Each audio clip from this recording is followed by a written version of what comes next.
ਮਾਂ, ਮੈਂ ਬਹੁਤ ਥੱਕ ਗਈ ਹਾਂ। ਮੈਨੂੰ ਥੋੜੇ ਆਰਾਮ ਦੀ ਲੋੜ ਹੈ। ਮੈਂ ਆਪਣੇ ਐਗਜ਼ਾਮ ਲਈ ਬਹੁਤ ਮਿਹਨਤ ਕਰ ਰਹੀ ਹਾਂ। ਆਰਾਮ ਦੀ ਲੋੜ? ਪਰ ਬੇਟਾ, ਜੇ ਅਸੀਂ ਸਾਇੰਸ ਦੇ ਸ਼ਬਦਾਂ ਵਿੱਚ ਗੱਲ ਕਰੀਏ ਤਾਂ ਤੁਹਾਡੇ ਦੁਆਰਾ ਕੀਤੇ ਗਏ ਕੰਮ ਵਿਗਿਆਨਿਕ ਭਾਸ਼ਾ ਵਿੱਚ ਕਾਰਜ ਨਹੀਂ ਹਨ। ਮਾਂ, ਏਦਾਂ ਨਾ ਕਹੋ। ਮੈਂ ਤਾਂ ਬਹੁਤ ਦੇਰ ਤੋਂ ਪੜ੍ਹ ਰਹੀ ਹਾਂ। ਬਿਲਕੁਲ ਠੀਕ। ਪਰ ਕੀ ਤੈਨੂੰ ਪਤਾ ਹੈ ਕਿ ਵਿਗਿਆਨਿਕ ਭਾਸ਼ਾ ਵਿੱਚ ਕਾਰਜ ਕਰਨਾ ਕਿਸ ਨੂੰ ਕਿਹਾ ਜਾਂਦਾ ਹੈ? ਓਹ ਨਹੀਂ ਮਾਂ, ਅਸਲ ਵਿੱਚ ਮੈਨੂੰ ਇਸ ਬਾਰੇ ਕੁਝ ਪਤਾ ਹੀ ਨਹੀਂ। ਠੀਕ ਹੈ, ਚਲੋ ਅੱਜ ਫਿਰ ਆਪਾਂ ਇਸ ਬਾਰੇ ਹੀ ਪੜ੍ਹੀਏ। ਵਿਗਿਆਨਿਕ ਭਾਸ਼ਾ ਵਿੱਚ ਕਾਰਜ ਕਰਨਾ ਕਿਸ ਨੂੰ ਆਖਦੇ ਹਨ?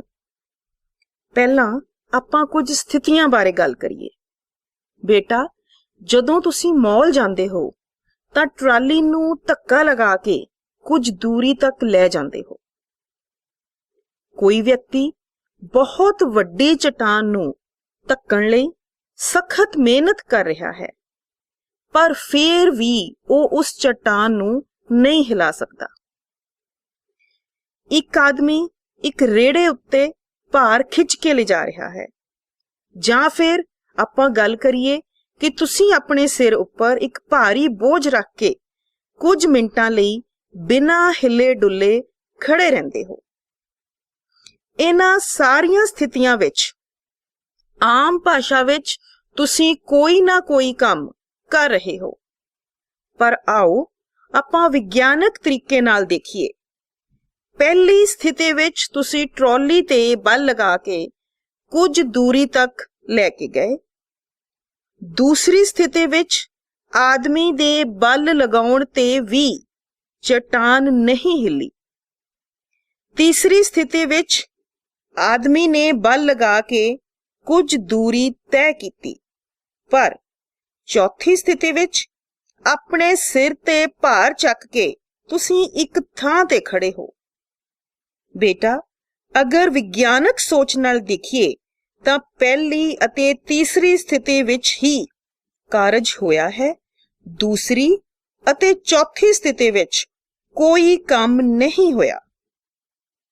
ਅੱਛਾ, ਇਸੇ ਲਈ ਤੁਸੀਂ ਕਿਹਾ ਕਿ ਮੈਂ ਕੋਈ ਕੰਮ ਨਹੀਂ ਕੀਤਾ, ਕਿਉਂਕਿ ਮੈਂ ਕੋਈ ਦੂਰੀ ਤੈਅ ਹੀ ਨਹੀਂ ਕੀਤੀ। ਬਿਲਕੁਲ ਠੀਕ।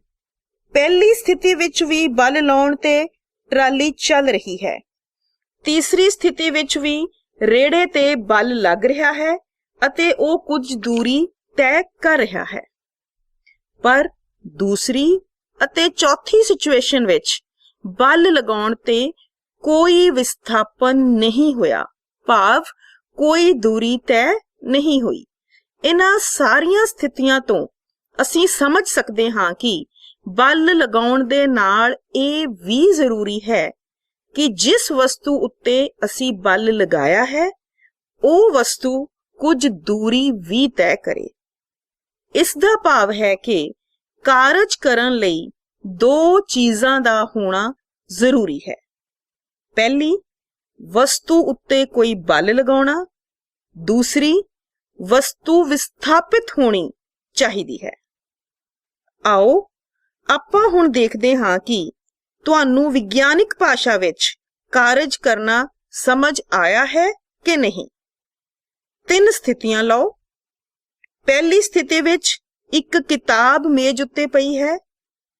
ਦੂਸਰੀ ਸਥਿਤੀ ਵਿੱਚ ਇੱਕ ਘੋੜਾ ਗੱਡੀ ਨੂੰ ਖਿੱਚ ਰਿਹਾ ਹੈ। ਤੀਸਰੀ ਸਥਿਤੀ ਵਿੱਚ ਇੱਕ ਆਦਮੀ ਚਟਾਨ ਨੂੰ ਧੱਕਣ ਦੀ ਕੋਸ਼ਿਸ਼ ਕਰ ਰਿਹਾ ਹੈ। ਬੇਟਾ, ਕੀ ਤੁਸੀਂ ਮੈਨੂੰ ਦੱਸ ਸਕਦੇ ਹੋ ਕਿ ਕਿਹੜੀ ਸਥਿਤੀ ਵਿੱਚ ਕੰਮ ਹੋ ਰਿਹਾ ਹੈ? ਹਾਂ ਮਾਂ, ਪਹਿਲੀ ਸਥਿਤੀ ਵਿੱਚ ਕਿਤਾਬ ਮੇਜ਼ ਉੱਤੇ ਪਈ ਹੈ ਅਤੇ ਕੋਈ ਕੰਮ ਨਹੀਂ ਹੋ ਰਿਹਾ, ਕਿਉਂਕਿ ਕੋਈ ਬਲ ਹੀ ਨਹੀਂ ਲੱਗ ਰਿਹਾ ਅਤੇ ਨਾ ਹੀ ਕੋਈ ਵਿਸਥਾਪਨ ਹੋਇਆ ਹੈ। ਦੂਸਰੀ ਸਥਿਤੀ ਵਿੱਚ ਘੋੜਾ ਬਲ ਲਗਾ ਕੇ ਗੱਡੀ ਨੂੰ ਖਿੱਚ ਕੇ ਲਿਜਾ ਰਿਹਾ ਹੈ। ਬਲ ਵੀ ਲੱਗ ਰਿਹਾ ਹੈ ਅਤੇ ਵਿਸਥਾਪਨ ਵੀ ਹੋ ਰਿਹਾ ਹੈ। ਇਹ ਵਿਸਥਾਪਨ ਬਲ ਦੀ ਦਿਸ਼ਾ ਵਿੱਚ ਹੀ ਹੋ ਰਿਹਾ ਹੈ। ਇਸ ਦਾ ਭਾਵ ਇਸ ਸਥਿਤੀ ਵਿੱਚ ਕੰਮ ਹੋ ਰਿਹਾ ਹੈ।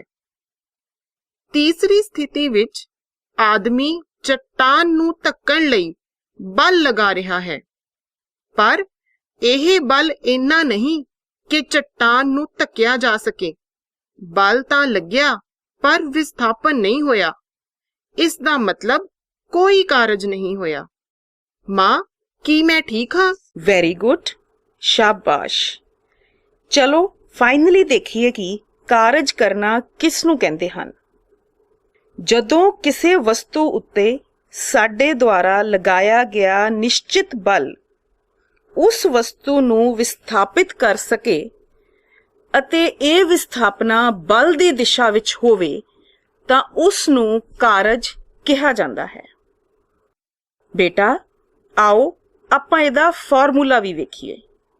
ਕਾਰਜ ਨੂੰ ਅਸੀਂ W ਨਾਲ ਡਿਨੋਟ ਕਰਦੇ ਹਾਂ, ਬਲ ਨੂੰ F ਨਾਲ ਅਤੇ ਵਿਸਥਾਪਨ ਨੂੰ S ਨਾਲ। ਕੀਤਾ ਗਿਆ ਕਾਰਜ ਬਰਾਬਰ ਬਲ ਗੁਣਾ ਵਿਸਥਾਪਨ। W ਬਰਾਬਰ F into S। ਕਾਰਜ ਬਲ ਦੇ ਪਰਿਮਾਣ ਅਤੇ ਦੂਰੀ ਦੇ ਗੁਣਨਫਲ ਦੇ ਬਰਾਬਰ ਹੁੰਦਾ ਹੈ। ਕਾਰਜ ਇੱਕ ਸਕੇਲਰ ਰਾਸ਼ੀ ਹੈ। ਬੇਟਾ, ਆਓ ਅਸੀਂ ਕਾਰਜ ਦੇ ਮਾਤਰਕ ਬਾਰੇ ਵੀ ਜਾਣੀਏ।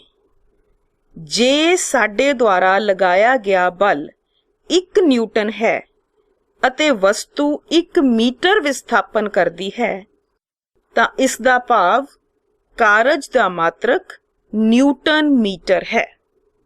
ਪਰ ਸਾਇੰਟਿਸਟ ਜੇਮਸ ਜੂਲ ਦੇ ਸਨਮਾਨ ਵਿੱਚ ਅਸੀਂ ਇਸ ਨੂੰ ਨਿਊਟਨ ਮੀਟਰ ਦੀ ਜਗ੍ਹਾ ਤੇ ਜੂਲ ਦਾ ਨਾਮ ਦਿੱਤਾ। ਇਸ ਲਈ ਅਸੀਂ ਕਹਿੰਦੇ ਹਾਂ ਕਿ ਕਾਰਜ ਦਾ ਮਾਤਰਕ ਜੂਲ ਹੈ। ਸੋ ਇਸ ਲਈ ਬੇਟਾ, ਜੂਲ ਉਹ ਕਾਰਜ ਹੈ ਜੋ 1 ਨਿਊਟਨ ਬਲ ਲਗਾ ਕੇ ਕਿਸੇ ਵਸਤੂ ਨੂੰ ਪ੍ਰਵੇਗਿਤ ਕਰਕੇ 1 ਮੀਟਰ ਵਿਸਥਾਪਿਤ ਕਰ ਦਿੰਦਾ ਹੈ। ਥੈਂਕ ਯੂ ਮਾਂ। ਹੁਣ ਮੈਂ ਵੀ ਵਿਗਿਆਨਕ ਸੋਚ ਨਾਲ ਹੀ ਦੇਖਿਆ ਕਰਾਂਗੀ ਕਿ ਕੋਈ ਕਾਰਜ ਹੋਇਆ ਹੈ ਕਿ ਨਹੀਂ। ਯੈਸ ਬੇਟਾ, ਮੈਨੂੰ ਲੱਗਦਾ ਹੈ ਕਿ ਤੁਹਾਨੂੰ ਇਸ ਬਾਰੇ ਸਭ ਪਤਾ ਲੱਗ ਗਿਆ ਹੈ। ਪਰ ਇੱਕ ਗੱਲ ਹੋਰ, ਕਾਰਜ ਧਨਾਤਮਕ ਵੀ ਹੋ ਸਕਦਾ ਹੈ ਅਤੇ ਰਿਣਾਤਮਕ ਵੀ। ਸੱਚੀ? ਉਹ ਕਿਵੇਂ? ਮੈਂ ਤੁਹਾਨੂੰ ਇੱਕ ਉਦਾਹਰਣ ਦਿੰਦੀ ਹਾਂ। ਆਓ ਆਪਾਂ 2 ਸਥਿਤੀਆਂ ਨੂੰ ਵੇਖਦੇ ਹਾਂ। ਪਹਿਲੀ ਸਥਿਤੀ ਵਿੱਚ ਇੱਕ ਬੱਚਾ ਮੇਜ਼ ਨੂੰ ਇੱਕ ਸਥਾਨ ਤੋਂ ਦੂਸਰੇ ਸਥਾਨ ਤੇ ਧੱਕ ਕੇ ਲਿਜਾ ਰਿਹਾ ਹੈ ਅਤੇ ਇੱਕ ਹੋਰ ਬੱਚਾ ਆਪਣੀ ਖਿਡੌਣਾ ਕਾਰ ਨੂੰ ਖਿੱਚ ਕੇ ਲਿਜਾ ਰਿਹਾ ਹੈ। ਇਹਨਾਂ ਦੋਨਾਂ ਸਥਿਤੀਆਂ ਵਿੱਚ ਬਲ ਅਤੇ ਵਿਸਥਾਪਨ ਇੱਕੋ ਦਿਸ਼ਾ ਵਿੱਚ ਹਨ। ਇਸ ਲਈ ਇਹ ਕਾਰਜ ਧਨਾਤਮਕ ਹੋਵੇਗਾ। ਮਾਂ, ਇਸ ਦਾ ਮਤਲਬ ਕਿ ਜੇਕਰ ਬਲ ਅਤੇ ਵਿਸਥਾਪਨ ਦੋਵੇਂ ਇੱਕੋ ਦਿਸ਼ਾ ਵਿੱਚ ਹੋਣ ਤਾਂ ਕੀਤਾ ਗਿਆ ਕਾਰਜ ਧਨਾਤਮਕ ਹੁੰਦਾ ਹੈ। ਪਰ ਮਾਂ, ਫਿਰ ਰਿਣਾਤਮਕ ਕਾਰਜ ਕਿਹੜਾ ਹੁੰਦਾ ਹੈ? ਮੈਂ ਇਹੀ ਦੱਸਣ ਜਾ ਰਹੀ ਹਾਂ ਕਿ ਜਦੋਂ ਲਗਾਏ ਗਏ ਬਲ ਤੋਂ ਵਿਸਥਾਪਨ ਉਲਟ ਦਿਸ਼ਾ ਵਿੱਚ ਹੋਵੇ ਤਾਂ ਉਸ ਵੇਲੇ ਕੀਤਾ ਗਿਆ ਕਾਰਜ ਰਿਣਾਤਮਕ ਹੋਵੇਗਾ। ਜਿਵੇਂ ਕਿ ਤੁਸੀਂ ਵੇਖ ਰਹੇ ਹੋ ਕਿ ਇੱਕ ਵਿਅਕਤੀ ਦੂਸਰੇ ਵਿਅਕਤੀ ਨੂੰ ਰੋਕ ਰਿਹਾ ਹੈ, ਪਰ ਉਹ ਵਿਅਕਤੀ ਰੁਕ ਨਹੀਂ ਰਿਹਾ। ਇਸ ਦਾ ਭਾਵ ਬਲ ਅਤੇ ਵਿਸਥਾਪਨ ਇੱਕ ਦੂਸਰੇ ਤੋਂ ਉਲਟ ਦਿਸ਼ਾ ਵਿੱਚ ਹਨ। ਇਸ ਦਾ ਮਤਲਬ ਇਹ ਕਾਰਜ ਰਿਣਾਤਮਕ ਹੈ। ਯੈਸ ਬੇਟਾ, ਹੁਣ ਤੈਨੂੰ ਕਾਰਜ ਬਾਰੇ ਸਭ ਕੁਝ ਸਮਝ ਆ ਗਿਆ ਹੈ। ਚਲੋ ਹੁਣ ਅੱਗੋਂ ਪੜ੍ਹਾਈ ਕਰੋ। ਊਰਜਾ ਸ਼ਬਦ ਦਾ ਪ੍ਰਯੋਗ ਸਾਡੇ ਦੈਨਿਕ ਜੀਵਨ ਵਿੱਚ ਆਮ ਹੁੰਦਾ ਹੈ। ਇਹ ਊਰਜਾ ਸਾਨੂੰ ਕਿੱਥੋਂ ਪ੍ਰਾਪਤ ਹੁੰਦੀ ਹੈ?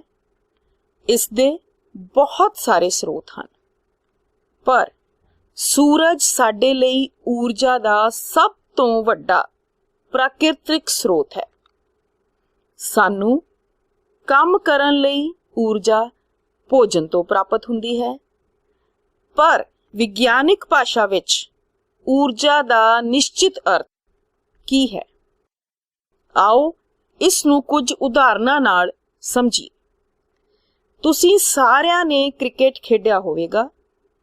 ਜਦੋਂ ਤੇਜ਼ ਵੇਗ ਗਤੀਸ਼ੀਲ ਕ੍ਰਿਕਟ ਦੀ ਗੇਂਦ ਸਥਿਰ ਵਿਕਟਾਂ ਨਾਲ ਟਕਰਾਉਂਦੀ ਹੈ ਤਾਂ ਵਿਕਟ ਜਾਂ ਤਾਂ ਆਪਣੀ ਜਗ੍ਹਾ ਤੋਂ ਹਿਲ ਜਾਂਦੇ ਹਨ ਜਾਂ ਦੂਰ ਡਿੱਗਦੇ ਹਨ। ਇਸੇ ਤਰ੍ਹਾਂ ਜਦੋਂ ਅਸੀਂ ਕਿਸੇ ਵਸਤੂ ਨੂੰ ਕਿਸੇ ਨਿਸ਼ਚਿਤ ਉਚਾਈ ਉੱਤੇ ਉਠਾਉਂਦੇ ਹਾਂ ਤਾਂ ਉਦੋਂ ਉਸ ਵਿੱਚ ਕਾਰਜ ਕਰਨ ਦੀ ਸਮਰੱਥਾ ਪੈਦਾ ਹੋ ਜਾਂਦੀ ਹੈ। ਇੱਕ ਹੋਰ ਉਦਾਹਰਣ ਲਈਏ ਤਾਂ ਤੁਸੀਂ ਵੇਖਿਆ ਹੋਵੇਗਾ ਕਿ ਉਚਾਈ ਤੱਕ ਉਠਾਇਆ ਗਿਆ ਹਥੌੜਾ ਜਦੋਂ ਲੱਕੜੀ ਜਾਂ ਦੀਵਾਰ ਤੇ ਲਾਈ ਹੋਈ ਕਿੱਲ ਉੱਤੇ ਕਿਰਿਆ ਕਰਦਾ ਹੈ ਤਾਂ ਹਥੌੜਾ ਕਿੱਲ ਨੂੰ ਲੱਕੜੀ ਜਾਂ ਦੀਵਾਰ ਵਿੱਚ ਠੋਕ ਦਿੰਦਾ ਹੈ। ਇਹਨਾਂ ਸਾਰੀਆਂ ਉਦਾਹਰਨਾਂ ਵਿੱਚ ਵਸਤੂਆਂ ਭਿੰਨ-ਭਿੰਨ ਪ੍ਰਕਾਰ ਤੋਂ ਕਾਰਜ ਕਰਨ ਦੀ ਸਮਰੱਥਾ ਗ੍ਰਹਿਣ ਕਰਦੀਆਂ ਹਨ। ਅਗਰ ਕਿਸੇ ਵਸਤੂ ਵਿੱਚ ਕਾਰਜ ਕਰਨ ਦੀ ਸਮਰੱਥਾ ਹੈ ਤਾਂ ਕਿਹਾ ਜਾਂਦਾ ਹੈ ਕਿ ਉਸ ਵਿੱਚ ਊਰਜਾ ਹੈ। ਕਿਸੇ ਵਸਤੂ ਵਿੱਚ ਸਮਾਈ ਊਰਜਾ ਨੂੰ ਉਸ ਦੀ ਕਾਰਜ ਕਰਨ ਦੀ ਸਮਰੱਥਾ ਦੇ ਰੂਪ ਵਿੱਚ ਮਾਪਿਆ ਜਾਂਦਾ ਹੈ। ਇਸ ਲਈ ਬੱਚਿਓ, ਊਰਜਾ ਦੀ ਇਕਾਈ ਵੀ ਉਹੀ ਹੈ ਜੋ ਕਾਰਜ ਦੀ ਹੈ। ਸੋ ਊਰਜਾ ਦੀ ਮਾਤਰਕ ਇਕਾਈ ਵੀ ਜੂਲ ਹੀ ਹੈ। ਭਾਵ 1 ਜੂਲ ਕਾਰਜ ਕਰਨ ਲਈ ਸਾਨੂੰ 1 ਜੂਲ ਊਰਜਾ ਦੀ ਮਾਤਰਾ ਚਾਹੀਦੀ ਹੈ।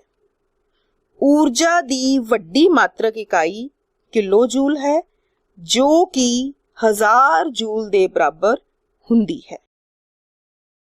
ਬੱਚਿਓ, ਅਸੀਂ ਊਰਜਾ ਦੇ ਬਹੁਤ ਸਾਰੇ ਰੂਪਾਂ ਵਿੱਚੋਂ ਕੁਝ ਕੁ ਰੂਪਾਂ ਨੂੰ ਵਿਸਥਾਰ ਨਾਲ ਪੜ੍ਹਾਂਗੇ। ਸਭ ਤੋਂ ਪਹਿਲਾਂ ਅਸੀਂ ਗਤਿਜ ਊਰਜਾ ਬਾਰੇ ਜਾਣਦੇ ਹਾਂ। ਕਿਸੇ ਗਤੀਮਾਨ ਵਸਤੂ ਵਿੱਚ ਉਸ ਦੀ ਗਤੀ ਦੇ ਕਾਰਨ ਪੈਦਾ ਹੋਈ ਊਰਜਾ ਨੂੰ ਗਤਿਜ ਊਰਜਾ ਕਿਹਾ ਜਾਂਦਾ ਹੈ। ਜਿਵੇਂ ਚੱਲਦੇ ਹੋਏ ਵਾਹਨ, ਬੰਦੂਕ ਵਿੱਚੋਂ ਨਿਕਲਦੀ ਹੋਈ ਗੋਲੀ ਅਤੇ ਸੂਰਜ ਦੁਆਲੇ ਘੁੰਮਦੇ ਹੋਏ ਗ੍ਰਹਿ। ਕੋਈ ਵੀ ਵਸਤੂ ਜਿੰਨੀ ਜ਼ਿਆਦਾ ਤੇਜ਼ ਗਤੀ ਕਰੇਗੀ, ਉਸ ਵਸਤੂ ਵਿੱਚ ਗਤਿਜ ਊਰਜਾ ਦੀ ਮਾਤਰਾ ਵੀ ਉਨੀ ਹੀ ਜ਼ਿਆਦਾ ਹੋਵੇਗੀ। ਕਿਸੇ ਵਸਤੂ ਦੀ ਗਤਿਜ ਊਰਜਾ 2 ਤੱਥਾਂ ਤੇ ਨਿਰਭਰ ਕਰਦੀ ਹੈ। ਪਹਿਲਾ ਵਸਤੂ ਦਾ ਪੁੰਜ ਅਤੇ ਦੂਸਰਾ ਉਸ ਦੀ ਚਾਲ। ਆਓ ਇੱਕ ਉਦਾਹਰਣ ਦੇਖੀਏ। ਬੱਚਿਓ, ਅਗਰ ਅਸੀਂ ਇੱਕ ਵੱਡਾ ਅਤੇ ਇੱਕ ਛੋਟਾ ਹਥੌੜਾ ਲਈਏ ਅਤੇ ਦੋਨਾਂ ਹਥੌੜਿਆਂ ਨਾਲ ਇੱਕ ਮੇਖ ਨੂੰ ਠੋਕਣ ਦੀ ਕੋਸ਼ਿਸ਼ ਕਰੀਏ ਤਾਂ ਅਸੀਂ ਕੀ ਦੇਖਦੇ ਹਾਂ ਕਿ ਵੱਡੇ ਹਥੌੜੇ ਨੇ ਮੇਖ ਨੂੰ ਜ਼ਿਆਦਾ ਡੂੰਘਾ ਧੱਕ ਦਿੱਤਾ ਹੈ। ਇਸ ਦਾ ਮਤਲਬ ਇਸ ਨੇ ਛੋਟੇ ਹਥੌੜੇ ਨਾਲੋਂ ਵੱਧ ਕੰਮ ਕੀਤਾ। ਬੱਚਿਓ, ਵੱਡੇ ਹਥੌੜੇ ਦਾ ਪੁੰਜ ਜ਼ਿਆਦਾ ਹੈ, ਇਸ ਲਈ ਉਸ ਕੋਲ ਗਤਿਜ ਊਰਜਾ ਦੀ ਮਾਤਰਾ ਵੀ ਜ਼ਿਆਦਾ ਹੈ ਅਤੇ ਉਹ ਵੱਧ ਕੰਮ ਕਰ ਸਕਦਾ ਹੈ। ਇਸ ਤੋਂ ਇਹ ਸਿੱਧ ਹੁੰਦਾ ਹੈ ਕਿ ਗਤਿਜ ਊਰਜਾ ਪੁੰਜ ਦੇ ਸਿੱਧਾ ਅਨੁਪਾਤੀ ਹੈ। ਭਾਵ ਜੇਕਰ ਕਿਸੇ ਵਸਤੂ ਦਾ ਪੁੰਜ ਜ਼ਿਆਦਾ ਹੋਵੇਗਾ ਤਾਂ ਉਸ ਵਿਚਲੀ ਗਤਿਜ ਊਰਜਾ ਵੀ ਜ਼ਿਆਦਾ ਹੋਵੇਗੀ। ਆਓ ਹੁਣ ਅਸੀਂ ਦੂਸਰੇ ਤੱਥ ਭਾਵ ਵਸਤੂ ਦੀ ਚਾਲ ਬਾਰੇ ਗੱਲ ਕਰੀਏ। ਜੇਕਰ ਤੁਸੀਂ ਇੱਕ ਪੱਥਰ ਕੱਚ ਦੀ ਪਤਲੀ ਸ਼ੀਟ ਉੱਤੇ ਆਰਾਮ ਨਾਲ ਰੱਖੋ ਤਾਂ ਪੱਥਰ ਕੱਚ ਦੀ ਸ਼ੀਟ ਨੂੰ ਕੋਈ ਨੁਕਸਾਨ ਨਹੀਂ ਪਹੁੰਚਾਉਂਦਾ। ਪਰ ਇਸ ਦੇ ਉਲਟ ਇੱਕ ਛੋਟਾ ਜਿਹਾ ਪੱਥਰ ਬੜੀ ਜ਼ੋਰ ਨਾਲ ਕੱਚ ਦੀ ਸ਼ੀਟ ਉੱਤੇ ਮਾਰੀਏ ਤਾਂ ਉਹ ਟੁੱਟ ਜਾਂਦੀ ਹੈ। ਇਸ ਦਾ ਮਤਲਬ ਹੈ ਕਿ ਕਿਸੇ ਗਤੀਸ਼ੀਲ ਵਸਤੂ ਦੀ ਚਾਲ ਜ਼ਿਆਦਾ ਹੋਣ ਨਾਲ ਉਸ ਵਿੱਚ ਗਤਿਜ ਊਰਜਾ ਦੀ ਮਾਤਰਾ ਵੀ ਜ਼ਿਆਦਾ ਹੋ ਜਾਂਦੀ ਹੈ ਅਤੇ ਉਹ ਵੱਧ ਕੰਮ ਕਰਦੀ ਹੈ। ਇਸ ਲਈ ਬੱਚਿਓ, ਜੇਕਰ ਕੋਈ ਵਸਤੂ ਜਿਸ ਦਾ ਪੁੰਜ m ਹੈ ਅਤੇ ਉਹ ਕਿਸੇ ਨਿਸ਼ਚਿਤ ਚਾਲ v ਨਾਲ ਗਤੀ ਕਰ ਰਹੀ ਹੈ ਤਾਂ ਉਸ ਵਿੱਚ ਉਤਪੰਨ ਹੋਈ ਗਤਿਜ ਊਰਜਾ ਦੀ ਮਾਤਰਾ 1/2 mv ਦੀ ਪਾਵਰ 2 ਦੇ ਬਰਾਬਰ ਹੋਵੇਗੀ। ਇਸ ਤਰ੍ਹਾਂ ਅਗਰ ਕਿਸੇ ਵਸਤੂ ਦੀ ਚਾਲ ਨੂੰ ਦੁੱਗਣਾ ਕਰ ਦਈਏ, ਭਾਵ v ਨੂੰ ਦੁੱਗਣਾ ਕਰ ਦਈਏ, ਤਾਂ ਉਸ ਵਸਤੂ ਵਿਚਲੀ ਗਤਿਜ ਊਰਜਾ 4 ਗੁਣਾ ਹੋ ਜਾਂਦੀ ਹੈ।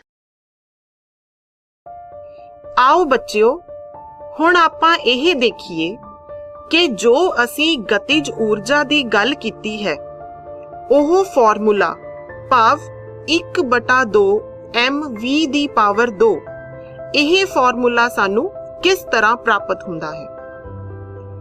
ਮੰਨ ਲਓ ਕਿ m ਪੁੰਜ ਦੀ ਇੱਕ ਵਸਤੂ ਇੱਕ ਸਮਾਨ ਵੇਗ ਨਾਲ ਗਤੀਸ਼ੀਲ ਹੈ।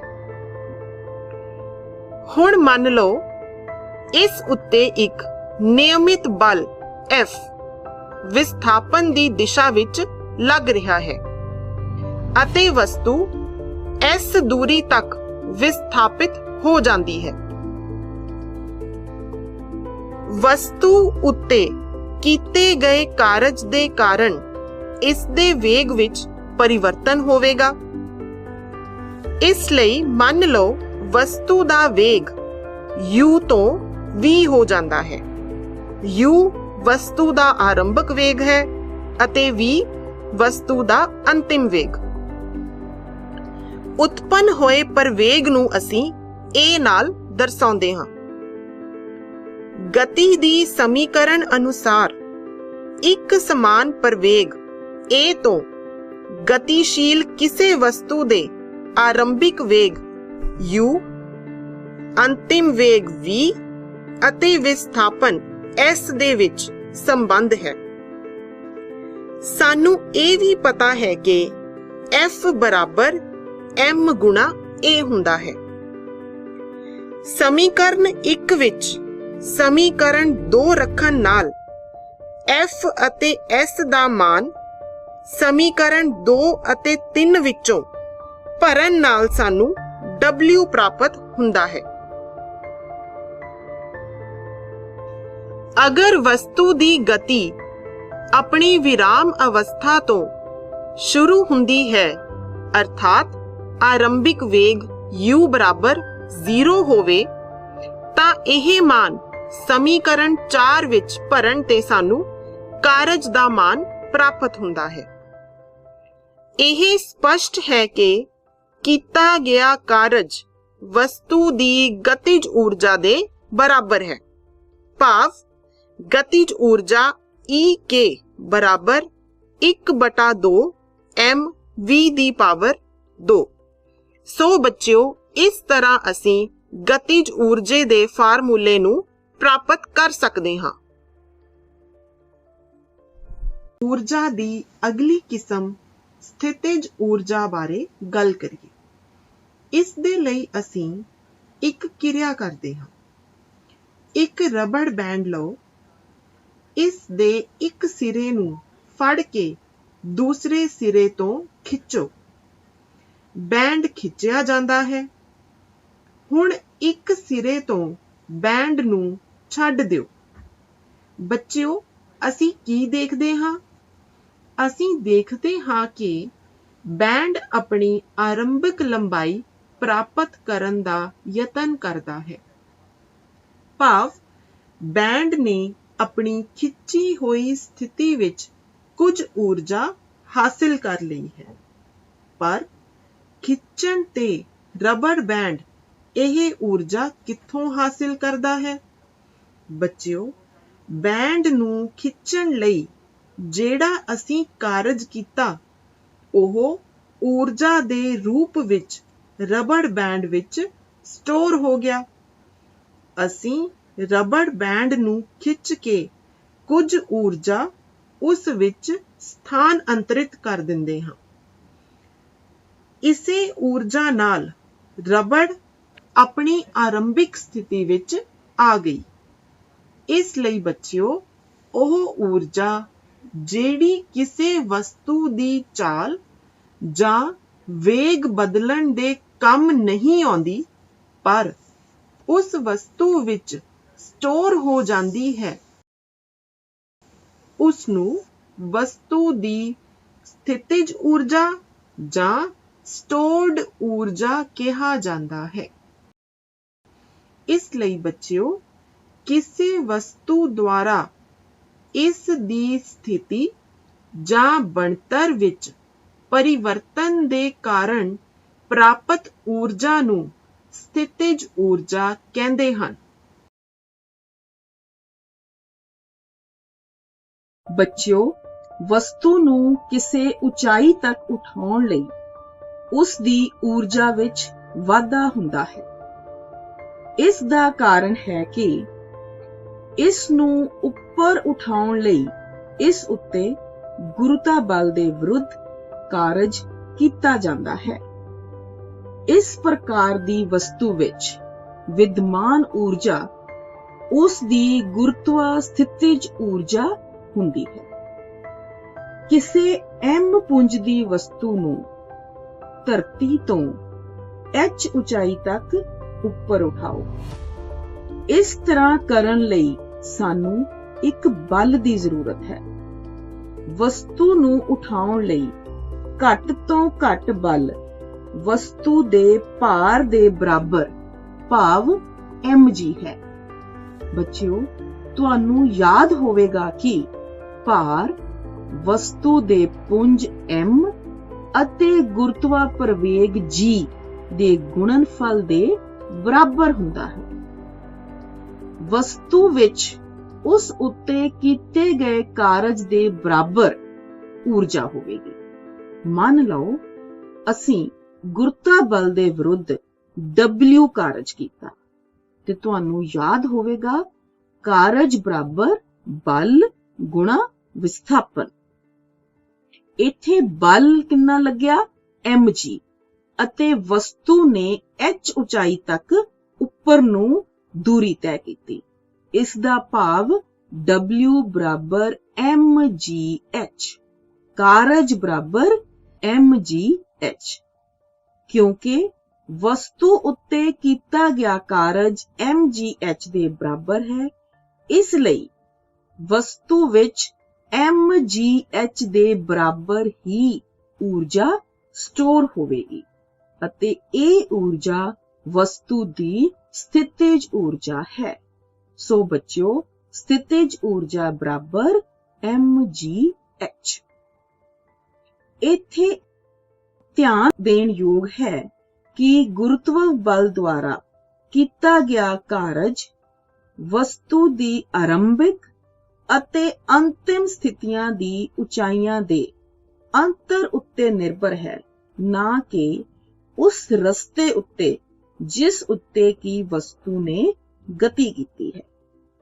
ਅਸੀਂ ਤਸਵੀਰ ਵਿੱਚ ਵੇਖ ਰਹੇ ਹਾਂ ਕਿ ਸਾਡੇ ਕੋਲ ਇੱਕ ਲੱਕੜੀ ਦਾ ਟੁਕੜਾ ਸਥਿਤੀ A ਤੋਂ ਸਥਿਤੀ B ਤੱਕ ਦੋ ਭਿੰਨ ਪੱਥਾਂ ਤੋਂ ਪਹੁੰਚਾਇਆ ਗਿਆ, ਪਰ ਉਸ ਨੇ ਉਚਾਈ AB ਬਰਾਬਰ h ਹੀ ਤੈਅ ਕੀਤੀ ਅਤੇ ਦੋਹਾਂ ਹੀ ਸਥਿਤੀਆਂ ਵਿੱਚ ਕੀਤਾ ਗਿਆ ਕਾਰਜ mgh ਹੈ। ਇਸ ਦਾ ਭਾਵ ਇਹ ਹੈ ਕਿ ਸਥਿਤਿਜ ਊਰਜਾ ਅਤੇ ਕਾਰਜ ਇਸ ਗੱਲ ਤੇ ਨਿਰਭਰ ਨਹੀਂ ਕਰਦਾ ਕਿ ਵਸਤੂ ਨੇ ਕਿਹੜੀ ਰਸਤੇ ਤੋਂ ਦੂਰੀ ਤੈਅ ਕੀਤੀ, ਪਰ ਇਸ ਗੱਲ ਤੇ ਨਿਰਭਰ ਕਰਦਾ ਹੈ ਕਿ ਉਸ ਦਾ ਵਿਸਥਾਪਨ ਕਿੰਨਾ ਹੈ। ਊਰਜਾ ਸੁਰੱਖਿਅਣ ਨਿਯਮ ਅਨੁਸਾਰ ਊਰਜਾ ਕੇਵਲ ਇੱਕ ਰੂਪ ਤੋਂ ਦੂਸਰੇ ਰੂਪ ਵਿੱਚ ਰੂਪਾਂਤਰਿਤ ਹੋ ਸਕਦੀ ਹੈ। ਇਹ ਨਾ ਤਾਂ ਨਿਰਮਿਤ ਕੀਤੀ ਜਾ ਸਕਦੀ ਹੈ ਅਤੇ ਨਾ ਹੀ ਨਸ਼ਟ ਕੀਤੀ ਜਾ ਸਕਦੀ ਹੈ। ਰੂਪਾਂਤਰਣ ਦੇ ਪਹਿਲਾਂ ਅਤੇ ਬਾਅਦ ਕੁੱਲ ਊਰਜਾ ਸਦਾ ਅਚਰ ਭਾਵ ਕਾਂਸਟੈਂਟ ਰਹਿੰਦੀ ਹੈ। ਊਰਜਾ ਸੁਰੱਖਿਅਣ ਦਾ ਇਹ ਨਿਯਮ ਹਰੇਕ ਸਥਿਤੀ ਅਤੇ ਹਰ ਪ੍ਰਕਾਰ ਦੇ ਰੂਪਾਂਤਰਣ ਵਿੱਚ ਮੰਨਣਯੋਗ ਹੈ। ਬੱਚਿਓ, ਆਓ ਅਸੀਂ ਇਸ ਨਿਯਮ ਨੂੰ ਇੱਕ ਉਦਾਹਰਣ ਨਾਲ ਸਮਝੀਏ। ਮੰਨ ਲਓ ਇੱਕ m ਪੁੰਜ ਦੀ ਵਸਤੂ ਕਿਸੇ ਨਿਸ਼ਚਿਤ ਉਚਾਈ h ਤੋਂ ਸੁਤੰਤਰ ਪੂਰਵਕ ਥੱਲੇ ਡਿੱਗ ਰਹੀ ਹੈ। ਸ਼ੁਰੂ ਵਿੱਚ h ਉਚਾਈ ਦੇ ਕਾਰਨ ਉਸ ਵਿੱਚ ਸਥਿਤਿਜ ਊਰਜਾ mgh ਹੈ ਅਤੇ ਉਸ ਦੀ ਗਤਿਜ ਊਰਜਾ 0 ਹੈ। ਪਰ ਬੱਚਿਓ, ਇਹ ਗਤਿਜ ਊਰਜਾ 0 ਕਿਉਂ ਹੈ? ਕਿਉਂਕਿ ਸ਼ੁਰੂ ਦੀ ਸਥਿਤੀ ਵਿੱਚ ਵਸਤੂ ਵਿਰਾਮ ਅਵਸਥਾ ਵਿੱਚ ਸੀ। ਇਸ ਲਈ ਉਚਾਈ ਤੇ ਆਰੰਭਿਕ ਵੇਗ 0 ਹੁੰਦਾ ਹੈ ਅਤੇ ਵੇਗ ਦੇ 0 ਹੋਣ ਕਾਰਨ ਉਸ ਵਸਤੂ ਦੀ ਗਤਿਜ ਊਰਜਾ 0 ਹੋਵੇਗੀ। ਇਸ ਦਾ ਭਾਵ ਬੱਚਿਓ, A ਪੋਜੀਸ਼ਨ ਭਾਵ h ਉਚਾਈ ਤੇ ਕੁੱਲ ਊਰਜਾ ਗਤਿਜ ਊਰਜਾ ਪਲੱਸ ਸਥਿਤਿਜ ਊਰਜਾ ਭਾਵ 0 ਪਲੱਸ mgh ਟੋਟਲ mgh ਹੀ ਹੋਵੇਗੀ। ਬੱਚਿਓ, ਹੁਣ ਮੰਨ ਲਓ ਕਿ ਉਹ ਵਸਤੂ ਕੁਝ ਦੂਰੀ x ਤੈਅ ਕਰਕੇ ਆਪਣੀ ਅਗਲੀ ਪੋਜੀਸ਼ਨ B ਤੇ ਪਹੁੰਚ ਗਈ। ਹੁਣ ਅਸੀਂ ਉਸ ਦੀ ਇਸ ਸਥਿਤੀ ਤੇ ਉਸ ਦਾ ਵੇਗ, ਉਸ ਦੀ ਗਤਿਜ ਊਰਜਾ ਅਤੇ ਉਸ ਦੀ ਸਥਿਤਿਜ ਊਰਜਾ ਕੈਲਕੂਲੇਟ ਕਰਾਂਗੇ। ਵੇਗ ਦੇ ਫਾਰਮੂਲੇ ਤੋਂ ਅਸੀਂ ਉਸ ਦਾ ਵੇਗ 2gx ਪ੍ਰਾਪਤ ਕਰ ਲਿਆ ਕਿਉਂਕਿ ਉਸਨੇ x ਵਿਸਥਾਪਨਾ ਕੀਤੀ ਸੀ। ਇਸ ਵੇਗ ਤੋਂ ਅਸੀਂ ਉਸ ਦੀ ਗਤਿਜ ਊਰਜਾ ਪ੍ਰਾਪਤ ਕੀਤੀ ਜੋ ਕਿ ਹੈ mgx। ਬੱਚਿਓ, ਹੁਣ ਅਸੀਂ ਉਸ ਦੀ ਸਥਿਤਿਜ ਊਰਜਾ ਕੈਲਕੂਲੇਟ ਕਰਾਂਗੇ। ਸਾਨੂੰ ਪਤਾ ਹੈ ਸਥਿਤਿਜ ਊਰਜਾ ਕਿਸ ਬਰਾਬਰ ਹੁੰਦੀ ਹੈ? mgh। ਇੱਥੇ h ਬੱਚਿਓ ਵਿਸਥਾਪਨਾ ਨਹੀਂ, ਉਸ ਦੀ ਹਾਈਟ ਹੈ। ਇਹ ਕਿੰਨੀ ਹਾਈਟ ਤੇ ਹੈ? ਹੁਣ ਉਹ ਧਰਤੀ ਤੋਂ h - x। ਇਸ ਦਾ ਭਾਵ ਉਸ ਵਿੱਚ ਸਥਿਤਿਜ ਊਰਜਾ ਕਿੰਨੀ ਹੋਏਗੀ? mgh - x ਅਤੇ ਕੁੱਲ ਊਰਜਾ mgx plus mgh - x। ਹੁਣ ਸਾਡੇ ਕੋਲ ਇਸ ਸਥਿਤੀ ਤੇ ਕੁੱਲ ਊਰਜਾ ਹੈ mgh ਜੋ ਕਿ ਪਹਿਲੀ ਊਰਜਾ A ਸਥਿਤੀ ਵਾਲੀ ਊਰਜਾ mgh ਦੇ ਬਰਾਬਰ ਹੀ ਹੈ।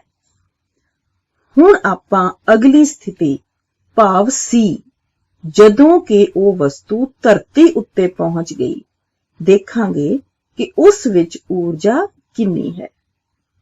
ਧਰਤੀ ਉੱਤੇ ਪਹੁੰਚਣ ਤੇ ਉਸ ਵਸਤੂ ਦਾ ਵੇਗ 2gh ਦੇ ਬਰਾਬਰ ਹੋਏਗਾ ਅਤੇ ਉਸ ਦੀ ਗਤਿਜ ਊਰਜਾ mgh ਦੇ ਬਰਾਬਰ ਹੋਏਗੀ। ਹੁਣ ਉਸ ਦੀ ਸਥਿਤਿਜ ਊਰਜਾ ਕੈਲਕੂਲੇਟ ਕਰਾਂਗੇ। ਬੱਚਿਓ, ਹੁਣ ਉਹ ਵਸਤੂ ਧਰਤੀ ਤੋਂ ਕਿੰਨੀ ਉਚਾਈ ਤੇ ਹੈ? ਹੁਣ ਉਹ ਵਸਤੂ ਧਰਤੀ ਤੋਂ h ਬਰਾਬਰ 0 ਉਚਾਈ ਤੇ ਹੈ। ਇਸ ਦਾ ਭਾਵ ਉਸ ਦੀ ਸਥਿਤਿਜ ਊਰਜਾ 0 ਹੋਵੇਗੀ ਅਤੇ ਉਸ ਦੀ ਕੁੱਲ ਊਰਜਾ mgh plus 0 ਬਰਾਬਰ mgh ਹੋਵੇਗੀ।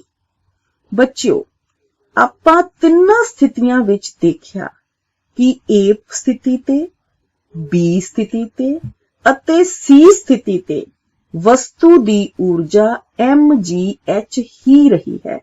ਕਿਉਂ? ਕਿਉਂਕਿ ਉਸ ਵਿੱਚ ਆਰੰਭਿਕ ਊਰਜਾ mgh ਹੀ ਸੀ। ਭਾਵੇਂ ਵਸਤੂ ਨੇ ਰਸਤੇ ਵਿੱਚ ਸਥਿਤਿਜ ਊਰਜਾ ਤੋਂ ਗਤਿਜ ਊਰਜਾ ਵਿੱਚ ਰੂਪਾਂਤਰਣ ਕੀਤਾ, ਪਰ ਉਸ ਦੀ ਊਰਜਾ mgh ਹੀ ਰਹੀ।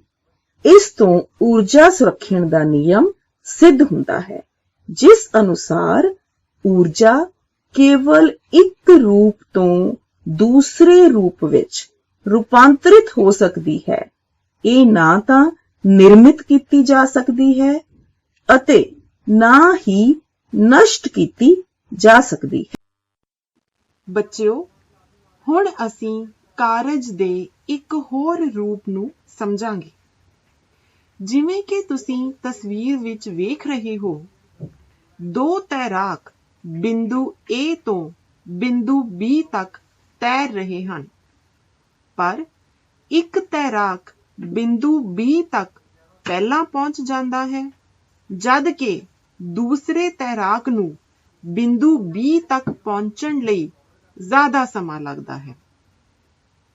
ਦੋਵਾਂ ਤੈਰਾਕਾਂ ਦੁਆਰਾ ਕੀਤਾ ਗਿਆ ਕਾਰਜ ਬਰਾਬਰ ਹੈ, ਪਰ ਇੱਕ ਨੇ ਉਸ ਕਾਰਜ ਨੂੰ ਕਰਨ ਲਈ ਘੱਟ ਸਮਾਂ ਲਿਆ ਅਤੇ ਦੂਸਰੇ ਤੈਰਾਕ ਨੇ ਵੱਧ ਸਮਾਂ ਲਿਆ। ਬੱਚਿਓ, ਇਸ ਦਾ ਮਤਲਬ ਕਾਰਜ ਨੂੰ ਸਮੇਂ ਨਾਲ ਜੋੜ ਕੇ ਵੀ ਵੇਖਿਆ ਜਾਂਦਾ ਹੈ। ਇਸ ਲਈ ਅਸੀਂ ਕਾਰਜ ਕਰਨ ਦੀ ਦਰ ਨੂੰ ਸ਼ਕਤੀ ਜਾਂ ਪਾਵਰ ਕਹਿੰਦੇ ਹਾਂ। ਸ਼ਕਤੀ ਬਰਾਬਰ ਕਾਰਜ ਬਟਾ ਸਮਾਂ। ਸ਼ਕਤੀ ਨੂੰ P ਨਾਲ ਦਰਸਾਇਆ ਜਾਂਦਾ ਹੈ, ਕਾਰਜ ਨੂੰ W ਨਾਲ ਅਤੇ ਸਮੇਂ ਨੂੰ T ਨਾਲ। ਇਸ ਲਈ ਬੱਚਿਓ, P ਬਰਾਬਰ W ਬਟਾ T ਫਾਰਮੂਲੇ ਦੀ ਮਦਦ ਨਾਲ ਅਸੀਂ ਸ਼ਕਤੀ ਗਿਆਤ ਕਰਦੇ ਹਾਂ। ਸ਼ਕਤੀ ਦਾ ਮਾਤਰਕ ਵਾਟ ਹੈ। ਇਹ ਮਾਤਰਕ ਪ੍ਰਸਿੱਧ ਵਿਗਿਆਨੀ ਜੇਮਸ ਵਾਟ ਦੇ ਨਾਮ ਤੇ ਰੱਖਿਆ ਗਿਆ। ਅਤੇ ਬੱਚਿਓ, 1 ਵਾਟ ਬਰਾਬਰ 1 ਜੂਲ ਬਟਾ 1 ਸੈਕਿੰਡ। ਇਸ ਦਾ ਭਾਵ ਹੈ ਕਿ ਅਗਰ ਕੋਈ ਵਿਅਕਤੀ 1 ਸੈਕਿੰਡ ਵਿੱਚ 1 ਜੂਲ ਕਾਰਜ ਕਰਦਾ ਹੈ ਤਾਂ ਉਸ ਦੀ ਸ਼ਕਤੀ 1 ਵਾਟ ਹੋਵੇਗੀ। ਸ਼ਕਤੀ ਦੀਆਂ ਉੱਚ ਦਰਾਂ ਨੂੰ ਅਸੀਂ ਕਿਲੋਵਾਟ ਨਾਲ ਦਰਸਾਉਂਦੇ ਹਾਂ। 1 ਕਿਲੋਵਾਟ 1000 ਵਾਟ ਦੇ ਬਰਾਬਰ ਹੁੰਦਾ ਹੈ।